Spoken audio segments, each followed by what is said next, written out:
Nonton berita di TV, kebanyakan beritanya tentang sesuatu yang terjadi di Jakarta.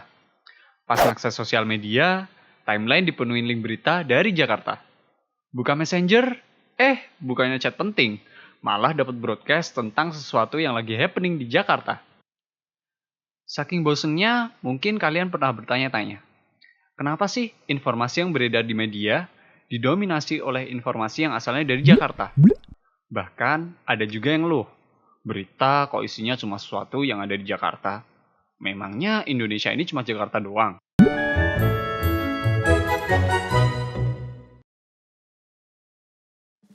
Berita dan informasi yang berasal dari Jakarta bisa mendominasi media, karena secara harfiah, Jakarta merupakan pusat dari segala hal yang ada di Indonesia.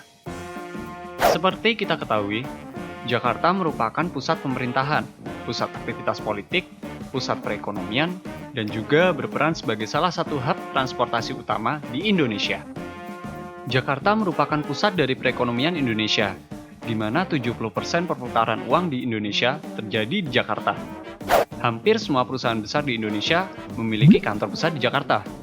Industri-industri besar pun memiliki pabrik utama di area Jakarta, atau masih terletak di wilayah metropolitan Jabodetabek. Hal ini membuat Jakarta menjadi salah satu tujuan utama para pencari kerja, dan berakibat pada tingginya jumlah perantau yang datang ke Jakarta. Jakarta memiliki pelabuhan tersibuk di Indonesia, dan bandara tersibuk di Indonesia pun masih terletak di wilayah metropolitan Jabodetabek. Keduanya menjadi pintu masuk dan pintu keluar utama bagi orang dan barang dari dan menuju ke luar negeri. DKI Jakarta dan area metropolitan Jabodetabek masing-masing merupakan area kota dan area metropolitan dengan kepadatan penduduk tertinggi di Indonesia. Hal ini diperparah dengan tingginya jumlah pendatang yang masuk ke Jakarta setiap tahunnya. Sementara, infrastruktur pendukung dan tingkat pembangunan di Jakarta tidak bisa mengimbangi tingginya kepadatan penduduk di Jakarta. Akibatnya, Jakarta sekarang didominasi dengan pemukiman kumuh dan jalan arteri di Jakarta pun terkenal rentan macet. Jakarta juga sangat rentan terhadap bencana alam. Setiap tahun, Jakarta selalu dilanda banjir dan air rob. Selain itu, padatnya pemukiman kumuh di Jakarta yang didominasi oleh bangunan semi permanen yang terbuat dari kayu membuat pemukiman kumuh di Jakarta rentan mengalami kebakaran. Jumlah penduduk yang sangat banyak dan sangat padat, sementara infrastruktur dan lapangan pekerjaan di Jakarta sudah sangat jenuh, mengakibatkan Jakarta memiliki angka pengangguran yang tinggi.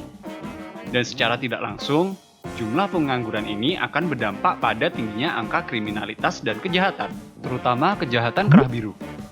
Di sisi lain, banyak juga pejabat dan artis di Jakarta yang terlibat dengan aktivitas kriminal, terutama korupsi dan penggunaan narkoba. Dan kedua hal ini identik dengan kejahatan kerah putih.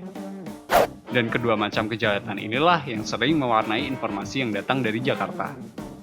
Kesimpulannya, jangan heran kalau setiap hari kita disuapi dengan berbagai macam informasi yang berasal dari Jakarta.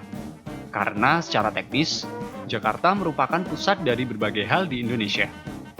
Dan media massa pun baru akan bergeser membahas daerah lain apabila di daerah lain sedang terjadi sesuatu yang dinilai luar biasa. Terima kasih telah menonton video ini. Bila kalian suka dengan video ini, jangan lupa untuk like dan subscribe. Apabila kalian memiliki topik yang ingin dibahas, tuliskan di kolom komentar. Siapa tahu, kami akan membahas topik tersebut di video berikutnya.